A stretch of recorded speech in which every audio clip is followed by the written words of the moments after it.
Pro Group Management. Workers' comp that works for you. Welcome to Nevada Newsmakers. We're using all the technology today, and Andy's in a literary mood. Sam, there's a line in a Tom Clancy novel that says if you're going to mess with the tiger's tail, you better have planned on dealing with his teeth and claws. Have we planned enough for the battles in Iraq? Today we talked to U.S. Senators Harry Reid and John Ensign by satellite from Washington, D.C., and we'll find out. Sam? And joining us questioning our senators today, Keith Lee and Scott Craigie. It's all coming up next on the all-new Nevada Newsmakers.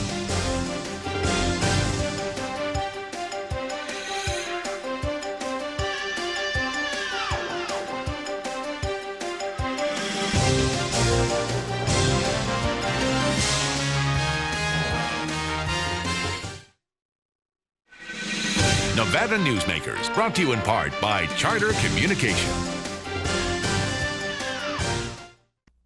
The Abowed family has an appetite for dialogue. Agree or disagree, have the conversation. All opinions are welcome.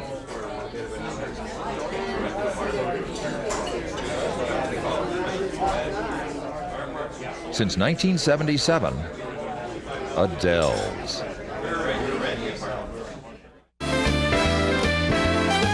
Catch a straight, dine at 8, lucky you. Lucky you. Dance till 1, have some fun, lucky you. Lucky you. Taste the shrimp, have a sip, try the pool, play it cool. At the Sienna Hotel Spa Casino, lucky you.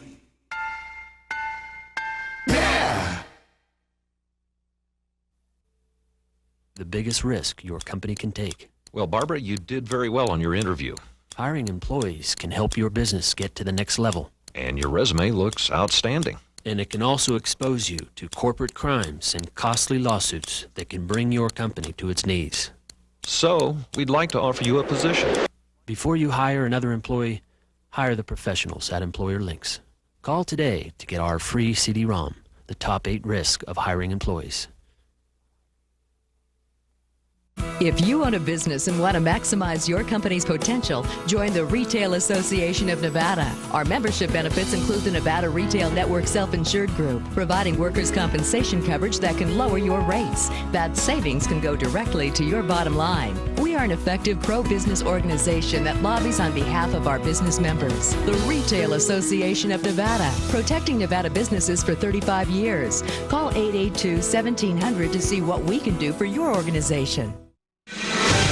This is Nevada Newsmakers with Sam Shad, political analyst Ande Engleman on No Holds Barred Political Forum. Now, from the News 4 Broadcast Center, here's Sam Shad. And welcome back to Nevada Newsmakers, a very special show today. We have both of our United States Senators, Harry Reid and John Ensign, with us. And to help us with the questioning today, we have 2 guest questioners, Scott Craigie and Keith Lee. Good morning, Senators. I didn't know they were going to be here. I'm ready to leave, aren't you? Go ahead, Andy. All right, Senators, President Bush has said that the war in Iraq is over, and yet we continue to see deaths there. Did we do appropriate planning for this war, and what do we need to do next? Well, Andy, it's real easy to be a Monday morning quarterback and talk about some of the things we should have done and didn't do and haven't done.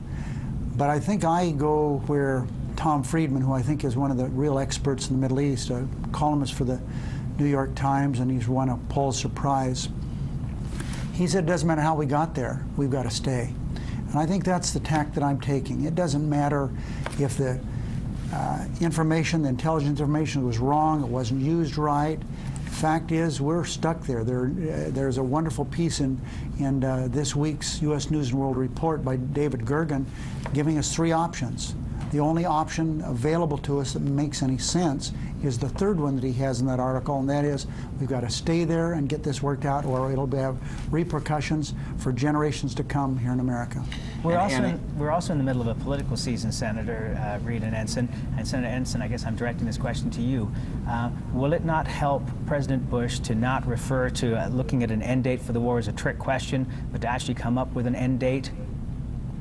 Well, it's impossible to predict an end date, other than we want to get the Iraqis trained so that they can protect their own country. We want to set up their government as quickly as possible. That's one of the reasons that the recent $87 billion was so important, to help rebuild some of the infrastructure. The faster we get the country up and running, the more quickly we can get our troops out of there. And we only have to look to World War II, post-World War I, post-World War II Germany. Post-World War I, we didn't do it right, and that's why we ended up back in World War II. Post-World War II, we rebuilt Germany, created a stable democracy for all of Europe, and we see what benefits that the United States has garnered from that stable democracy. Iraq can be the same kind of a stable democracy within the Middle East, and it could literally drive reforms throughout the Middle East and be a huge victory for the United States in this global war on terrorism. But Senator, if I could just comment briefly, I think also that we have to be very careful that we are not asking the Iraqis to do the impossible. I think it's important that they have a representative government of some kind, but I think if we expect them to have a government that models ours in the next couple of years, it just won't happen. So we have to create stability there, and that may be through the governing council. There may be other ways that we can do that, but it's not going to be easy. But Senator, this is for either Senator Ensign or Senator Reid. Don't we need some sort of a strategy? I mean, I have a sense that we're sort of aimless in here. I mean, we're pouring more money in, and I don't disagree with the action that you all took in the Senate yesterday. But, you know, I'm dismayed that it doesn't seem we're making progress there. Daily we hear of our troops, many of our troops being wounded and killed, and it seems to me we don't have an end strategy. I go back to my young days when the Vietnam era. Is this going to be a Vietnam for us, or are we going to get out of there? Well, go back to post-World War II. Post-World War II, we had all kinds of soldiers being killed for even up to 4 to 5 years later after the end of World War II during the Reconstruction process. There were protests in this country about the Reconstruction. There were, across Germany, there were terrorist attacks. There were all kinds of problems in post-World War II. But America stayed the course because American leaders made us stay the course. We have to do the same thing in Iraq. There is a plan, it's being executed. Now it changes, and as it should change when we run into problems. But one thing you don't hear about in the mass media is you don't hear about all the hospitals. Every single hospital now in Iraq is up and running. Almost every school is up and running. The colleges are back up and running. There was a great piece in yesterday's Wall Street Journal on the front page about one of the Iraqi universities, how this guy was totally 100% against Americans. But since we've been there and we've shown them what we are about, he is very pleased with the American military and the presence there and how they've helped reopen that university. So we don't hear the positive stories in the press, but we get briefings all the time about the plan, how it's being executed. Well, Senator, there are problems. It's dangerous, but there is a plan going forward. This is Scott Craigie. I'd like to ask about that plan and how effective it's been. You know, as a former sergeant in the Marine Corps, I was in Vietnam, saw combat, and I read these reports that our soldiers there are 40,000 soldiers patrolling the streets without adequate flak jackets. There are people there, soldiers, that are paying $650 out of their own pocket to buy the ceramic bullet-stopping plates that go in those flak jackets. Humvees are not adequately equipped. How would you grade, A to F, both of you, the Defense Department's management of the second half of this war, and why? I'd like Scott, yes. let me just comment. I recognize that you were a combat veteran, and we applaud that. I mean, I've known you for a long time and have great respect for you for a lot of reasons, not the least of which is your gallantry in Vietnam. And as all of you know, I'm not a cheerleader for President Bush, but I do have to say this. We find ourselves in an extremely difficult situation in Iraq. We did not intend for the post-Iraq situation to be as difficult as it is. For example, everyone that was going into combat had the ceramic jackets. But we didn't have enough of them for people who were not in combat, and the people that now are guarding the streets don't have them. We can't manufacture them fast enough. This bill that we just passed supplies the money that they will have those, but it's going to take a matter of about 60 to 90 days before they can be manufactured.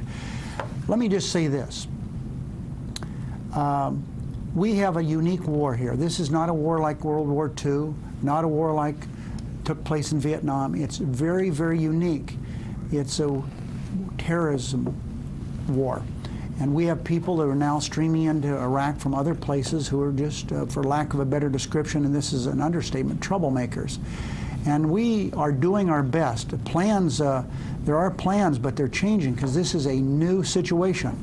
And I think that Rumsfeld has his hands full. It's easy to criticize what's going on there, but I go back to what I said early on. We're there, and we have to make the best of a very, very difficult situation. And Senator, we're going to have to take a break here. We'll come right back on Nevada Newsmakers after this timeout. Hi, I'm Dan. And I'm Terry. And this is Dan's Pizza and Parlor. Everything we make here is from scratch. Our fresh cut fries, homemade hamburgers made to order, fresh pizza dough made with 3 types of flour, and Terry's secret pizza sauce, and Dreyer's world-famous ice cream. And if you have a sports team, your kids can really have a great time here. Oh! Dan's Pizza and Parlor on Victorian Avenue, just down the street from Great Basin Brewery next to Pyramid Highway. Would you like to savor a Trento pork chop? Or maybe pasta rags with grilled chicken? Hugo's Tuscan Grill at D'Andrea is a celebration of color, flavor, and freshness. Each dish is created from natural, wholesome foods that is delicious and nutritious. Hugo's is a comfortable restaurant with breathtaking city views. If you enjoy great food and good company, visit us here at Hugo's. It's the best that dining can be. 2900 South D'Andrea Parkway in Sparks. Welcome to Sushi Club, best sushi in town. The Sushi Club in Independence Square uses the best quality products. The sushi is dynamite, and the service is just wonderful. The Sushi Club is bigger and better. We have 11 sushi chefs on staff, and the service is great. All your friends will tell you that Sushi Club is the best place for the best sushi. Come join us for lunch or dinner. The Sushi Club, 294 East Moana Lane in the Independence Square. Now that's great sushi. To experience the royal cuisine of India, you need some serious magic or simply transport yourself to India Garden, right here in Reno, where you'll discover Indian specialties refined over centuries. Sikh kebab, tandoori dishes cooked in our own tandoor oven, biryani specialties, curries, fresh-baked Indian bread, over a dozen vegetarian dishes, even dishes rare to India like dosa, South Indian-style crepes. India Garden off South Virginia near Sports West. We are India. And now, back to Nevada Newsmakers with Sam Shad and Ande Engleman. And back on Nevada Newsmakers with our 2 United States Senators. I'm very proud and happy to have both of you with us today, gentlemen. Senator Ensign, I want to turn to you with a topic that's been highlighted lately, and that is prescription drugs. In your last campaign, when Ed Bernstein, your opponent, went to Mexico and bought drugs back into the United States, you said that that was a dangerous situation. There could be all kinds of fake drugs. And now we find that states like Illinois are trying to get to be able to buy Canadian drugs because they're so much cheaper.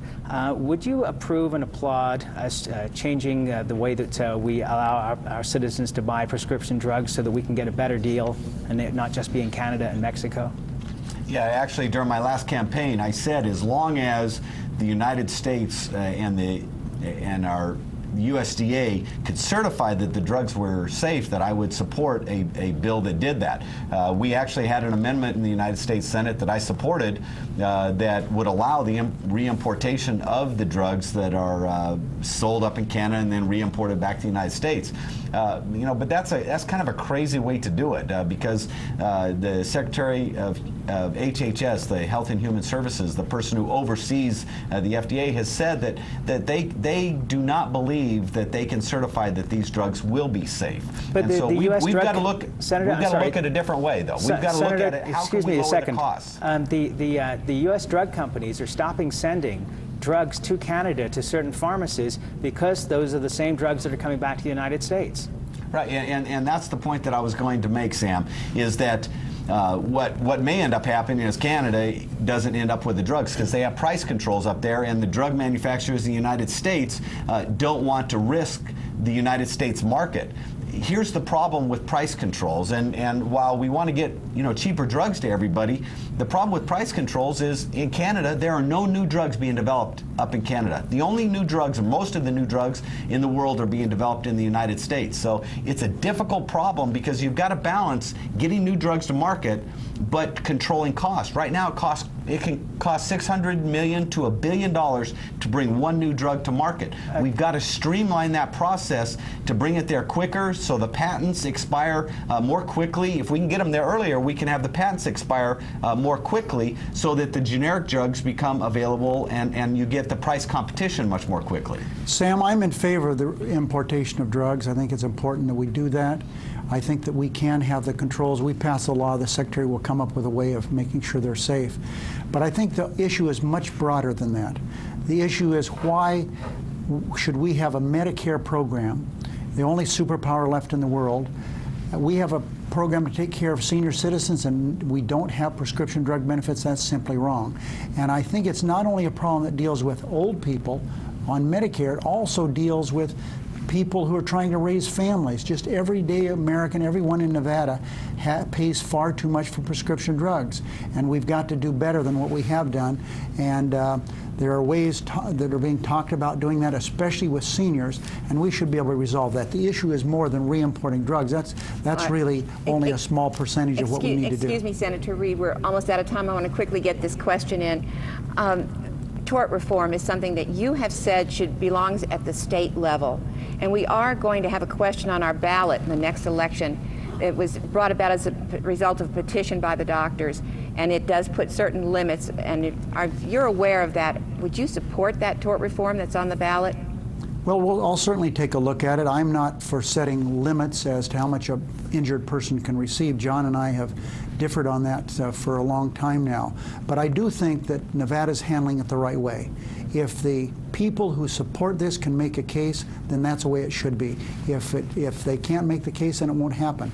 There are many issues back here in Washington that we need to deal with that deal with torts generally. Senator Reid, this is Keith Lee. Let me ask you a question on the tort reform issue, because one of the great debates in the United States Senate right now, or about to begin, is class action reform. Where are you on the notion of reforming class action so that the lawyers don't get all the money, but it goes to the people who have actually been harmed?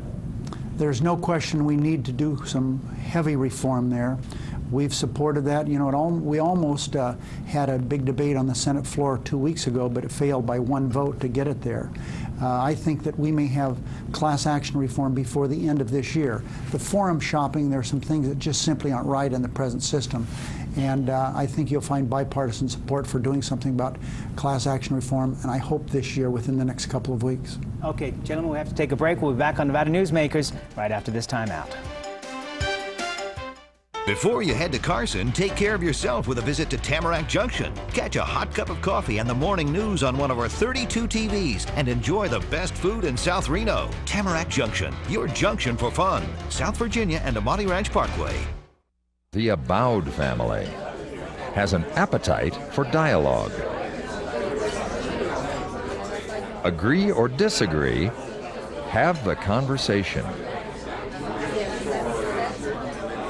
All opinions are welcome.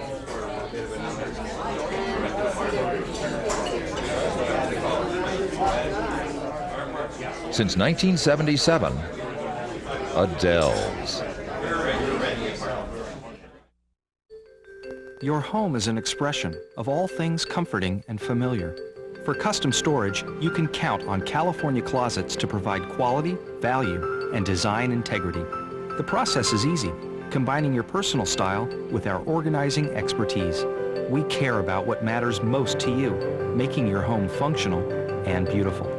California Closets, simplifying home and life since 1978. Call today for your complimentary design consultation.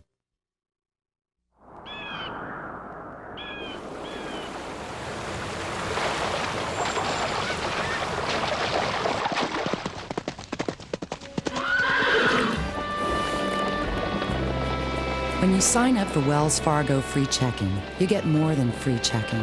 You get the freedom to bank when and where you want.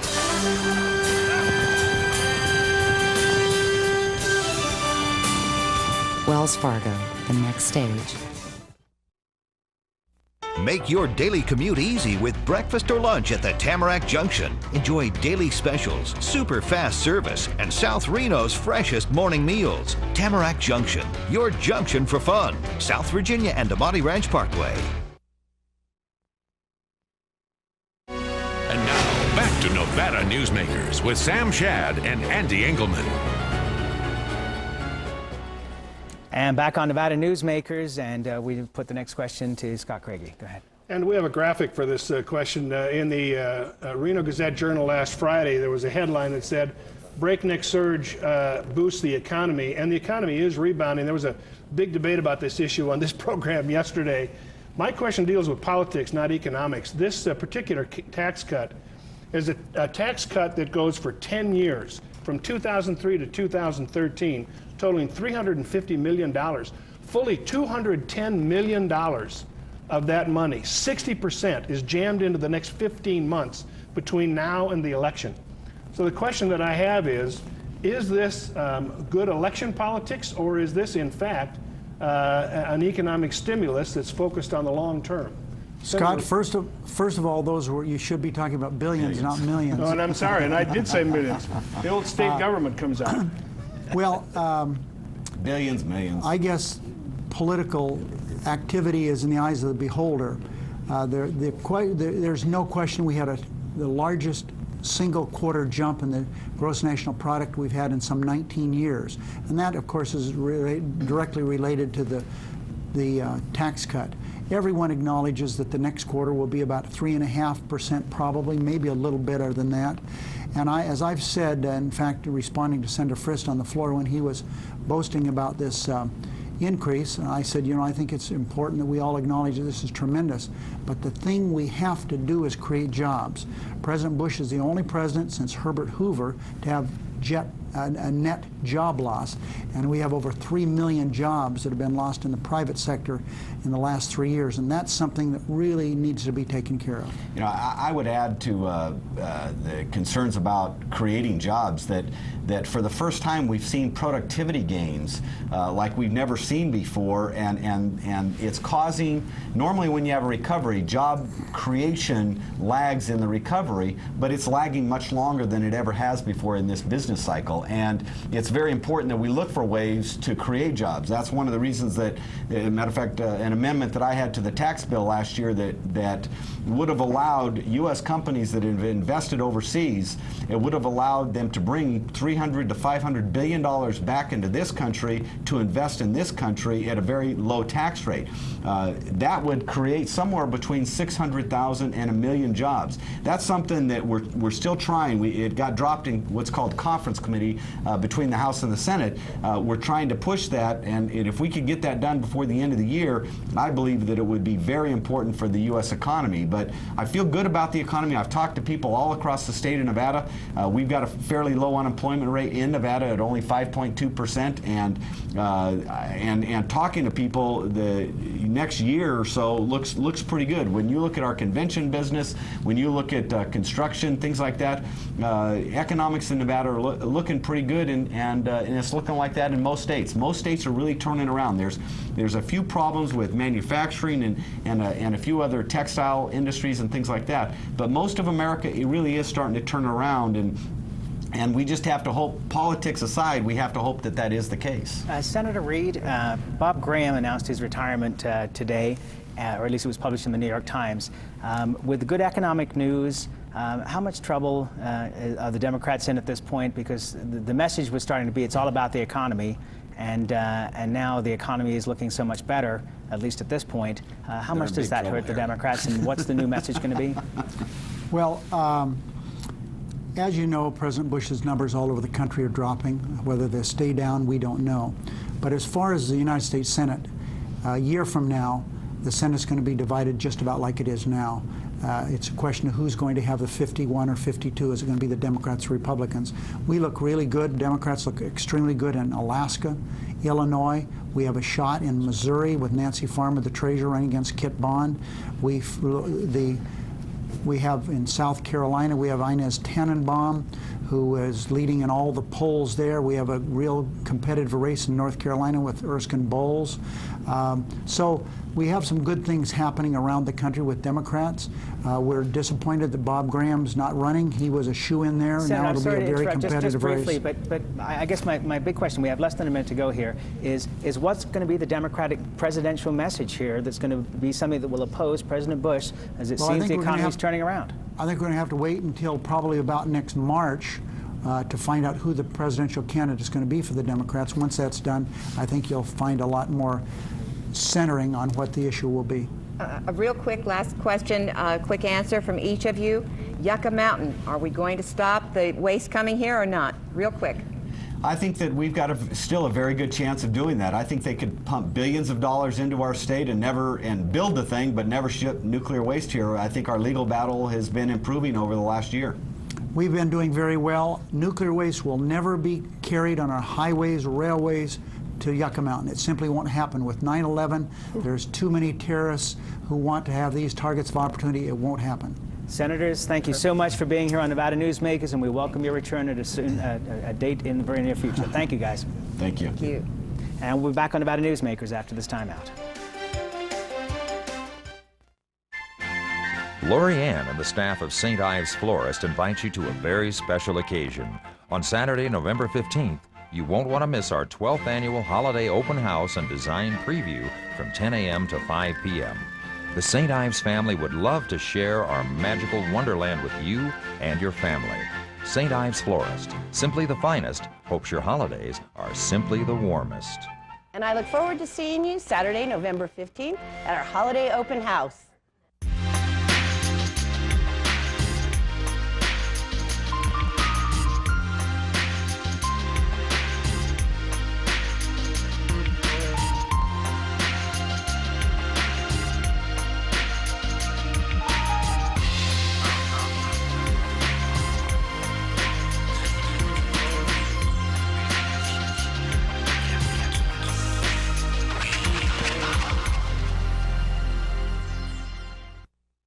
Would you like to savor a Trento pork chop? Or maybe pasta rags with grilled chicken?